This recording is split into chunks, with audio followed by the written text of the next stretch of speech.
Bienvenidos a la octava sesión de nuestra serie El drama de las edades. Estamos todavía en el capítulo 1, versículo 4 y estábamos por entrar en la última sección donde se nos acabó el tiempo, en los títulos dados al autor de la revelación que se le da a Juan. Y el primer título que tenemos es el que es. La frase dice: Juan a las 7 iglesias que están en Asia, gracia y paz a vosotros, del que es, del que es, del griego hom, el que es, expresión sin duda tomada del Éxodo 3:14, según la Septuaginta, donde se usa para traducir el nombre yo soy. Según Sincox, siguiendo a Alford, esta expresión es aquí una paráfrasis del nombre inefable revelado a Moisés en Éxodo 3:14, es decir, a Jehová o a Yahweh. Y tal vez quizá una paráfrasis de la explicación del nombre que él se dio: yo soy el que soy. El Targum palestino de Deuteronomio 27:39 dice: mira ahora, yo soy quien soy, y era y seré. Esta identificación es razonable, aunque se admita con Lenski que es una referencia al Mesías. Por otro lado, esta expresión, el que es, hace alusión, como en hebreo, a la existencia de Dios sin límite alguno de tiempo. Se refiere primordialmente al Padre como el Eterno, como puede verse en los versículos 4 y 5. Lenski comenta que el que es significa el que era antes que hubiera tiempo y comenzara el mundo. Debemos aclarar aquí que el texto griego presenta un error gramatical, pues a la preposición apo, o de parte de, del, debe seguir el caso genitivo y no nominativo que usa aquí. Sin embargo, esto no demuestra que Juan ignorara la gramática. Su negativa de declinar en griego la palabra que representa al ser divino quizá fue una manera sutil de destacar la absoluta inmutabilidad de Dios. Es decir, Juan prefirió ignorar voluntariamente la regla gramatical con tal de conservar en la expresión la inmutabilidad de Dios. Literalmente el texto dice de él y no del.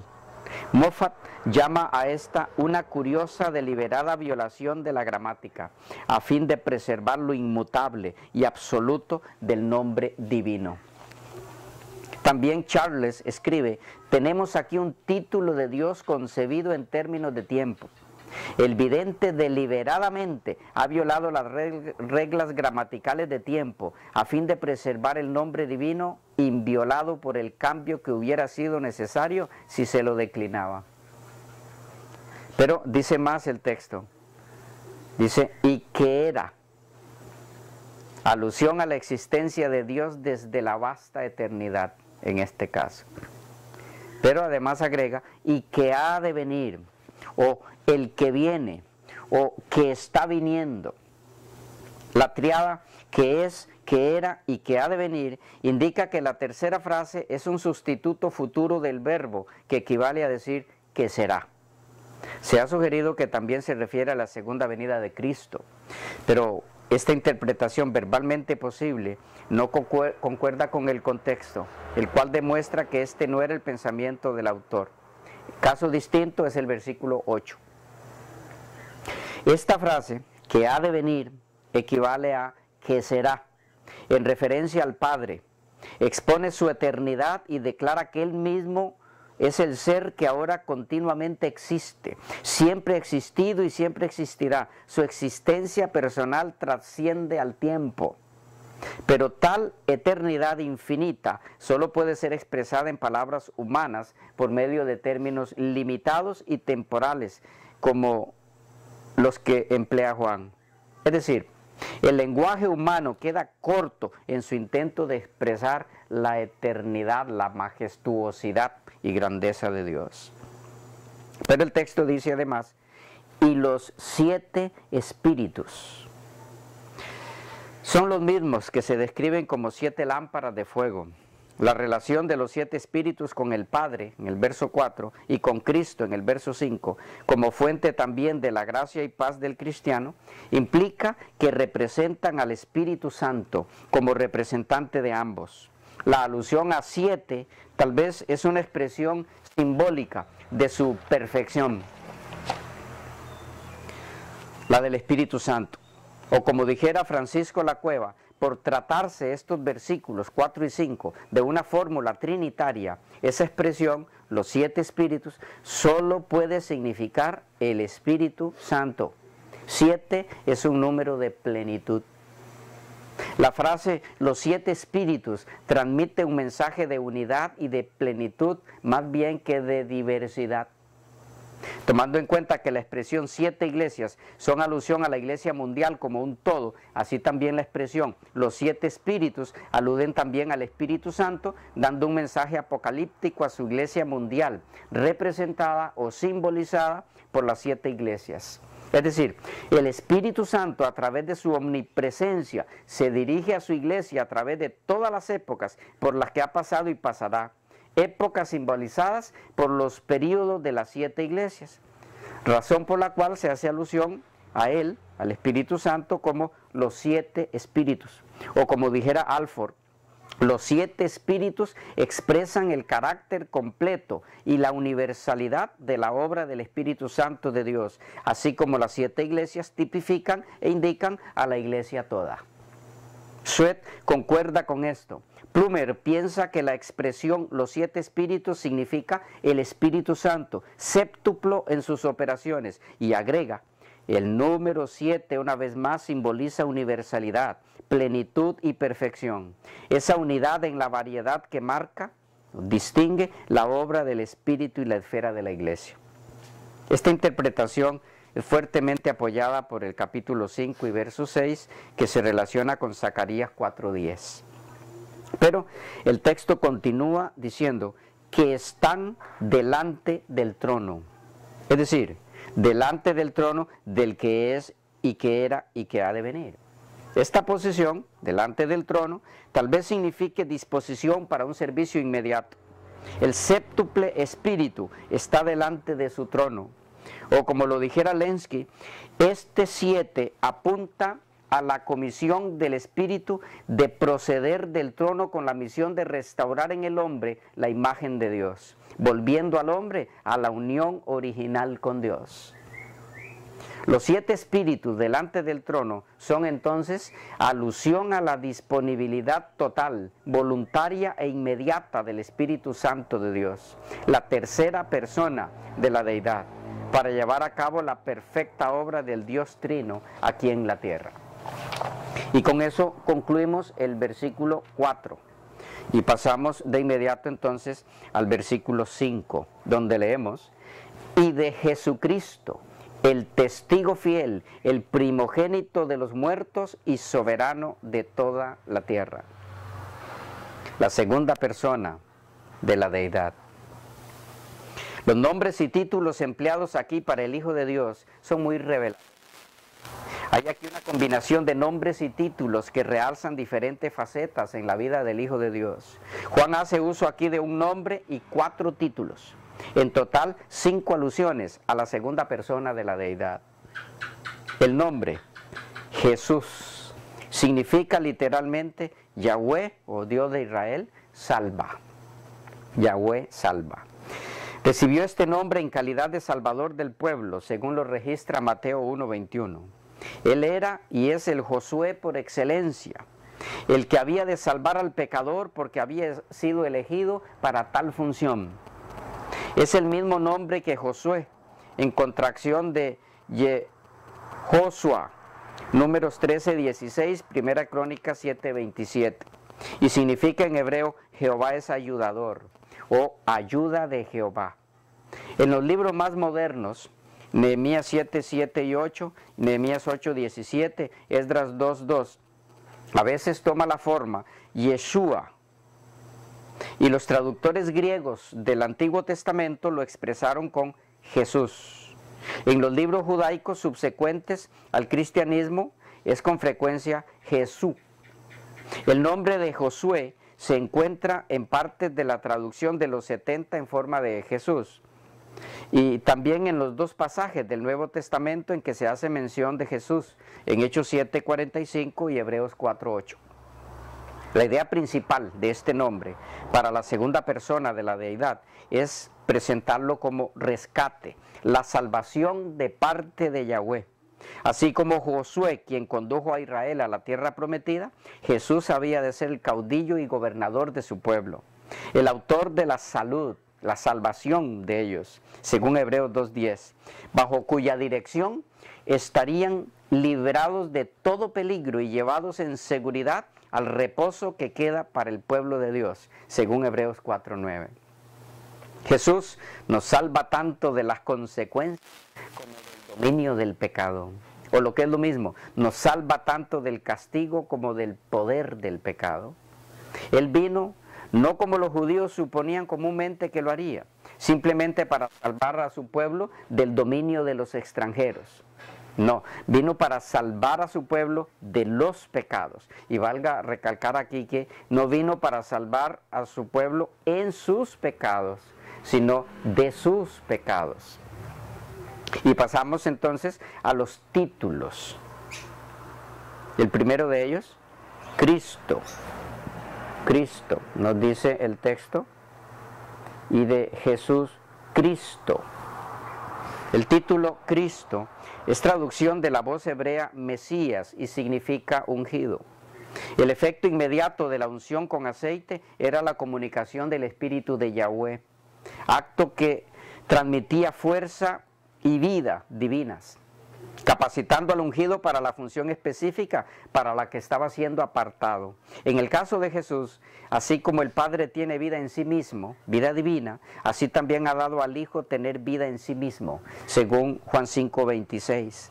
El título Cristo, en el contexto de los acontecimientos finales, nos presenta al Hijo de Dios como el que inviste de poder del Espíritu al pueblo que ha de representarlo y darlo a conocer en los momentos más críticos de la humanidad. El título Cristo nos habla del que, siendo Dios en todo el sentido de la palabra, cuenta con la autoridad para purificar con el fuego del Espíritu a todo pecador que rinde a sus pies su vida. Pide ese poder, pero nos habla también de aquel que purificará de pecado esta tierra con el fuego de la ira de Dios, que exterminará por completo el pecado del universo. En su título Cristo, Él nos invita a ser purificados por el fuego de su Espíritu, en vez de tener que ser destruidos por el fuego de su ira. En el epílogo del cuarto evangelio, Juan apunta la importancia de este título de Jesús. Estas cosas se han escrito para que creáis que Jesús es el Cristo, el Hijo de Dios, y para que creyendo, dice el apóstol, tengáis vida en su nombre. Juan 20:31. El título Cristo, ungido, lo repite Juan una y otra vez en sus epístolas y a lo largo del Apocalipsis. El Christos es esencialmente el rey mesiánico y la figura apocalíptica del Hijo del Hombre y del Cordero Pascual inmolado, pero llevado hasta el trono de Dios. Juan exhorta a los fieles a la perseverancia para participar de la vida y del reino celeste del Mesías. Una palabra debe tocar nuestras conciencias respecto a Cristo, la que encontramos en el relato del ciego que recibió la vista. Allí Juan hace énfasis como hemologim, confesar. En esta palabra hace énfasis. Si alguno confesaba que Jesús era el Cristo, se enfrentaba con la persecución de los enemigos de Jesús. Y esta persecución ha continuado a lo largo de los siglos. En el gran drama de las edades, desde que Cristo resucitara, y de múltiples maneras se ha manifestado esta persecución. Repito, así como pudo verse en este hombre sanado por confesar que aceptaba al Cristo, fue perseguido. Él quiere decirnos algo a los que han de pasar por las etapas finales de esta historia del mundo, o de la historia de este mundo. Antes y hoy, las gentes se retienen por miedo de confesar que Jesús es el Cristo. Pero Juan ha escrito para que lo creamos y lo divulguemos, para que lo creamos y lo confesemos. Es el mismo Jesucristo quien anuncia: el que me confesare delante de los hombres, yo le confesaré delante de mi Padre que está en los cielos. Pero hay otro título de nuestro Señor aquí: el testigo fiel. Con este título se hace alusión al Hijo de Dios en su calidad de fiel representante de la deidad, en su calidad de perfecto, exacto, fiel representante del carácter, la mente, la sustancia, el poder y la voluntad del Padre. Cristo es el testigo fiel porque es exacto, igual a aquel a quien vino a representar, al Padre. Como tal, es Dios en el más sublime sentido de la palabra. El Apocalipsis es el único libro del Nuevo Testamento que da a Jesús el título de testigo, martus. Jesús es el testigo auténtico, o martus, o pistos, del 1:5. El testigo auténtico y verídico, o martus, o pistos kai, o aletinos, del 3:14. Los cristianos, por su parte, no son llamados testigos pura y simplemente, sino testigos de Jesús. Jesús dice, hablando del cristiano Antipas, al que se le dio muerte en Pérgamo: mi testigo, o martus mou, o pistos mou, del 2:13. En el capítulo 11, los dos profetas que profetizan en la gran ciudad son entregados a muerte y luego trasladados al cielo. Y de ellos dice Jesús que son mis dos testigos. Tois ousin, martusin mou, en 11:3. Finalmente, de Babilonia, la gran ciudad idólatra que da muerte a los profetas, se dice que está ebria de sangre de los santos y de la sangre de los testigos de Jesús. 17:6. 5 veces, por consiguiente, emplea Juan la palabra martus, testigo. 1:5, 2:13, 3:14, 11:3 y 17:6. La palabra testimonio, marturía, se halla 9 veces en el Apocalipsis y siempre en el sentido de testimonio de Jesús.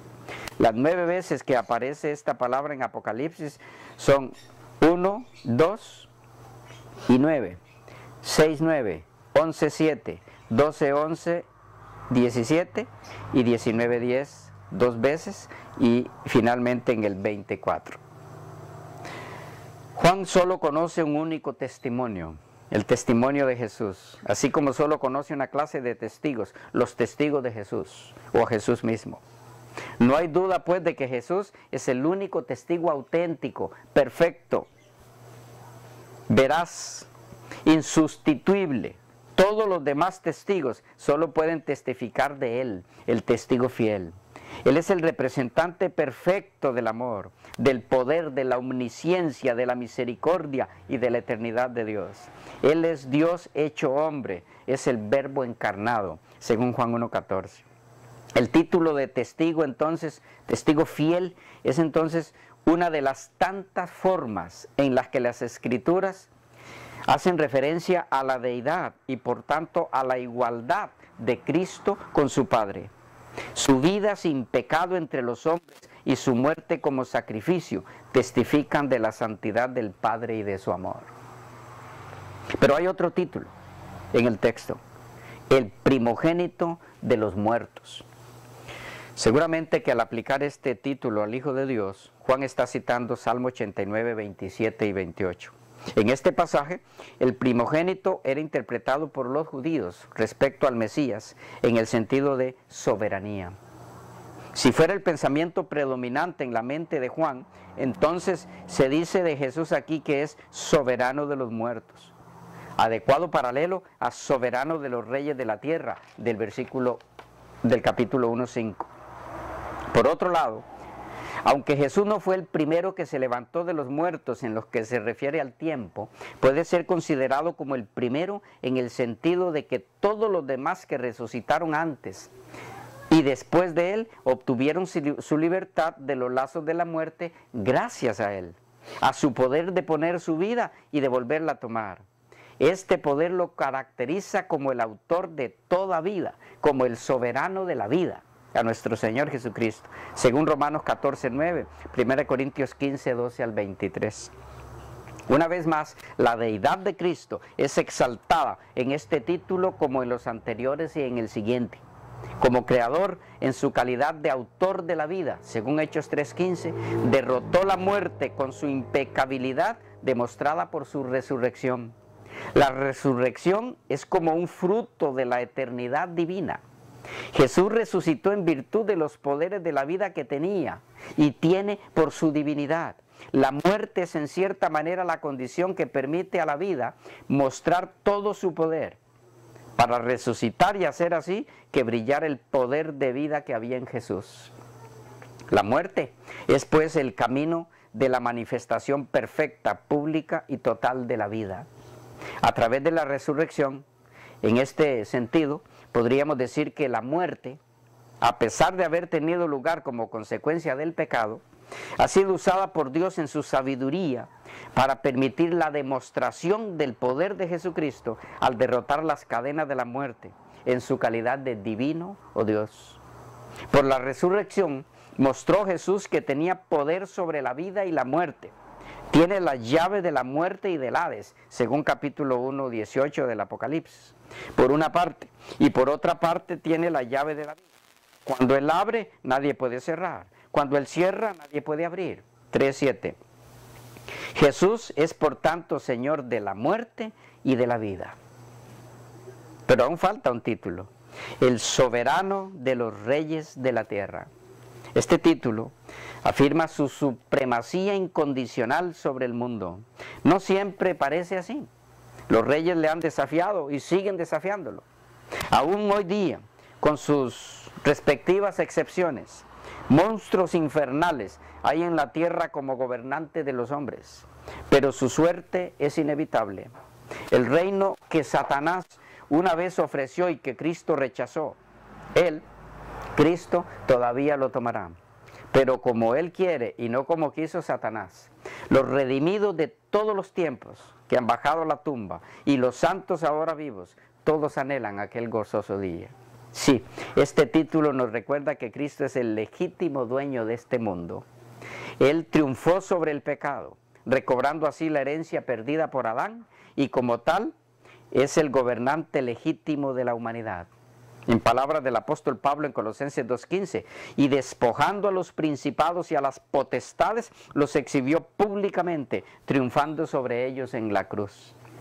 En el día final, todos los hombres lo reconocerán como tal. Así lo expresa el vidente de Patmos en Apocalipsis 5:13. Y a todo lo creado que está en el cielo, y a todas las cosas que en ellos hay, oí decir, al que está sentado en el trono y al Cordero, sea la alabanza, la honra, la gloria y el poder por los siglos. O como lo expresara el apóstol Pablo en Filipenses 2:10, para que en el nombre de Jesús se doble toda rodilla de los que están en los cielos y en la tierra y debajo de la tierra, y toda lengua confiese que Jesucristo es el Señor, el soberano de los reyes de la tierra, para gloria de Dios Padre. Luego nos dice el texto, al que nos amó, literalmente al que nos ama. En verdad, es el amor de Dios revelado en Jesucristo, un hecho ahora histórico, pero Él nos ama ahora tan plenamente como cuando nos obsequió el don supremo de su Hijo. No es algo del pasado su amor, Él nos sigue amando. De allí la importancia de la traducción correcta, al que nos ama. Es a Cristo a quien pertenece la gloria en la redención de la raza caída. Por toda la eternidad el canto de los redimidos será a aquel que nos ama y nos ha lavado de nuestros pecados en su misma sangre. A Él sea la gloria y el dominio por los siglos de los siglos. Apocalipsis 1, 5 y 6.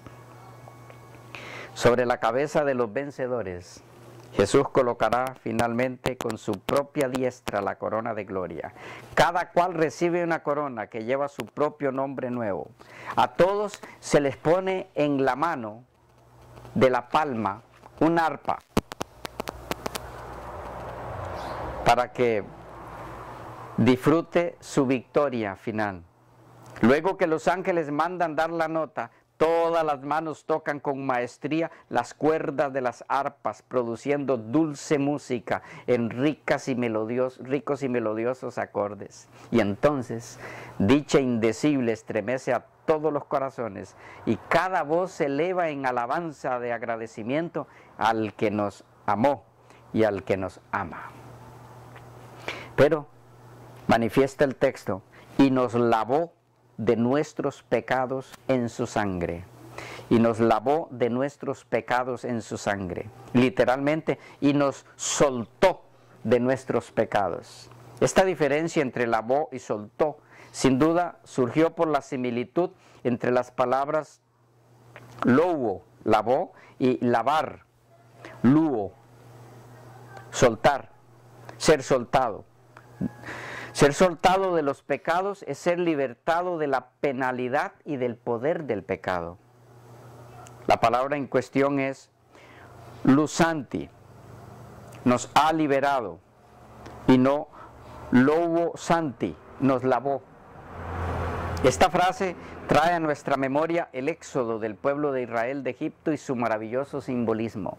La liberación del pecado por la sangre de Jesucristo promulga la redención en términos de rescate. En realidad, el verso 6 es una cita de Éxodo 19:6, donde leemos: por medio de la liberación lograda por la muerte de Jesucristo y su resurrección, Cristo ha sacado a su pueblo de la esclavitud del pecado. Donde leemos lo alusivo a esto, de la liberación de Israel de Egipto, como un símbolo de la liberación del pecado del que podemos gozar, disfrutar nosotros ahora. Este acto de liberación lo ha hecho Jesús a través de su sangre. La sangre es la vida. Él dio su vida en rescate por ti, en rescate por mí. O como dijera el apóstol Pedro en su primera epístola, capítulo 1, versículos 18 y 19, sabiendo que fuisteis rescatados de vuestra vana manera de vivir, la cual recibisteis de nuestros padres, no con cosas corruptibles, hablando de este rescate maravilloso, no con cosas corruptibles como oro o plata, sino con la sangre preciosa de Cristo, como un cordero sin mancha y sin contaminación. Y esto nos introduce en el siguiente versículo, el versículo 6, en el que entraremos en nuestra próxima sección. Que Dios pueda bendecirles abundantemente.